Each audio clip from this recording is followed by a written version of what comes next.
In the jungles of Vietnam, there was a name that made men tense up without even seeing him. Yai Milito Shriver.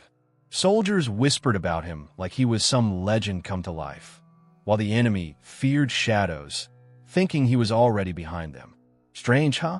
A man so quiet, so disciplined, yet somehow utterly terrifying. By 1969, his reputation had grown beyond measure. Then, on one final mission, he disappeared. No trace, no answers, just a void where a man once stood. His full name was Jerry Michael Shriver, born on September 24, 1938, in Defuniak Springs, Florida, a small town where life moved slowly and everyone knew everyone else. Jerry's upbringing was humble. His family didn't have much, but the household carried a strong sense of duty and order. His father, a World War II veteran, left a quiet mark on him, and Jerry absorbed it in a way that wasn't flashy. He wasn't loud. He didn't seek attention. Even as a kid, he carried himself with a calm seriousness that made people notice without realizing it. Jerry loved reading, wandering the woods, observing life around him. Not the type to run with a crowd. He focused on discipline, on purpose. College didn't capture him. He wanted a harder path, one that tested him physically, mentally, spiritually. That's when he joined the U.S. Army.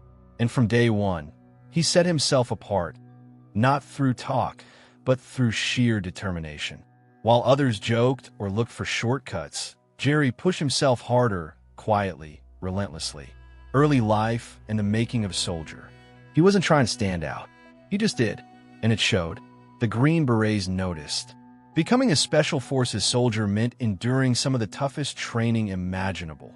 Jungle survival, foreign languages, hand-to-hand combat, explosives, long-range navigation. Most people would fail or break before finishing. Jerry didn't just finish. He excelled, almost unervingly so. By the mid-1960s, he was in Vietnam, a war unlike any other. Vietnam wasn't about battle lines or predictable engagements.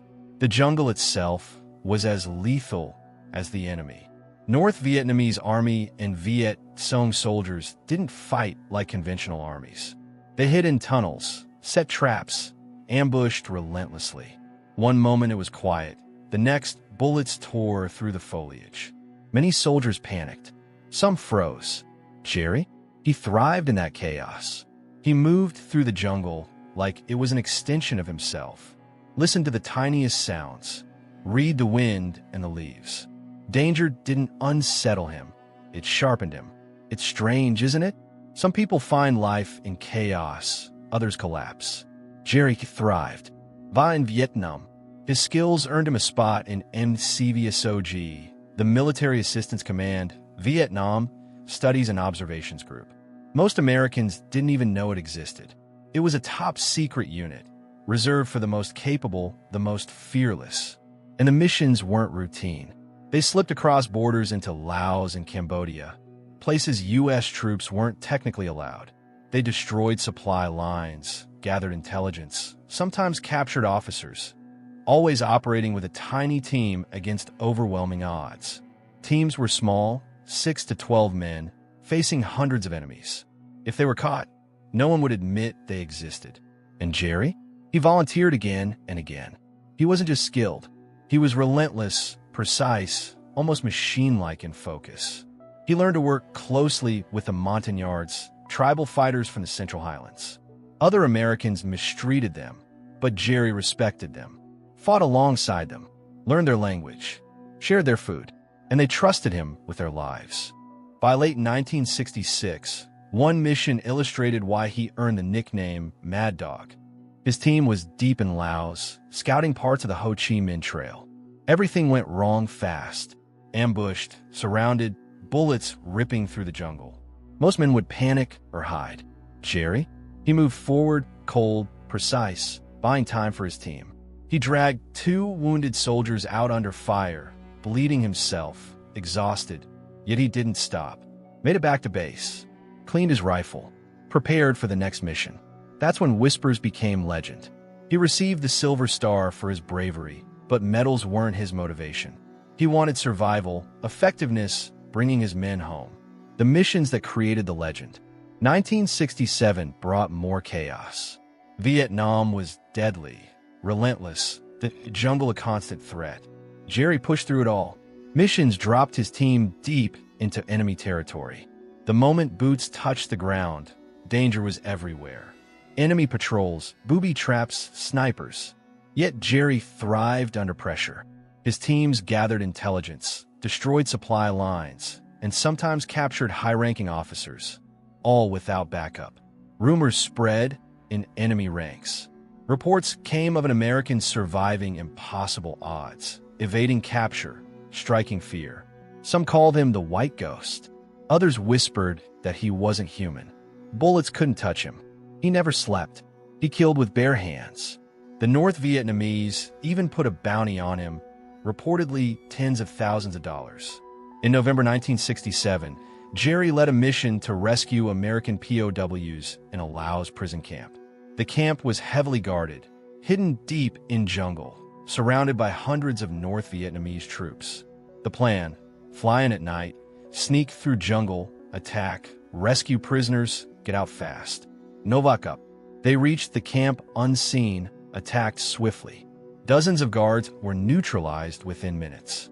Jerry pried open cages, pulled prisoners out, weak, starving, barely alive.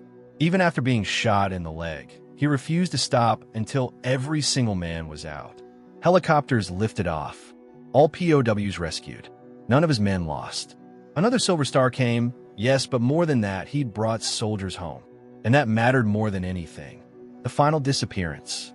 1968 brought the Tet Offensive. North Vietnamese and Viet Cong forces launched massive attacks during Tet, striking Saigon, Hue, Da Nang simultaneously. Cities burned. Soldiers fought in streets, houses, government buildings. Thousands died, including civilians. It was chaos on a scale few had imagined. Jerry didn't care about politics or television. He cared about the mission. By early 1969, intelligence discovered a major enemy base in Cambodia, close to South Vietnam. Destroying it could seriously disrupt enemy operations. But it was deep in hostile territory. Hundreds of enemy soldiers could surround them instantly. High risk. Jerry volunteered. He handpicked a team, 12 men, Americans and Montagnards who trusted him completely. On April 24, 1969, they boarded helicopters, flew into dense jungle, and moved silently toward the target. But almost immediately, the mission unraveled. Enemies spotted them, maybe by air, maybe by patrol. Within minutes, gunfire erupted from all sides. The team was surrounded. Jerry moved through the chaos, checking on men, dragging wounded to safety, shouting commands. At some point, radio contact was lost. Air support arrived. Napalm and bombs dropped across the area. But no word from Jerry. Search and rescue scoured the region. Nothing. No body. No trace. Just vanished. The army listed him as missing in action. Some believed he'd been killed. Others thought he'd been captured and held in secret camps in Laos or Cambodia. Rumors persisted for years. Some released POWs claimed they saw a pale American with long hair and a beard in captivity. But nothing was confirmed. In 1974, 5 years after the mission, the U.S. military officially declared Jerry Michael Shriver dead. No remains were ever recovered. A mystery that haunts Vietnam War history to this day. During his time in Vietnam, Jerry completed over 100 combat missions. 3 Silver Stars, Bronze Star with V device, Purple Heart. But medals weren't his legacy. He kept going when others couldn't. He never wrote books, never gave interviews, never came home. And yet, among the toughest fighters of Vietnam, his name still carries weight, fear, and awe. Was he a ghost? A soldier beyond human limits? Or just a man who understood the jungle and himself so completely that nothing could stop him? No one knows for sure. And maybe that's the scariest part.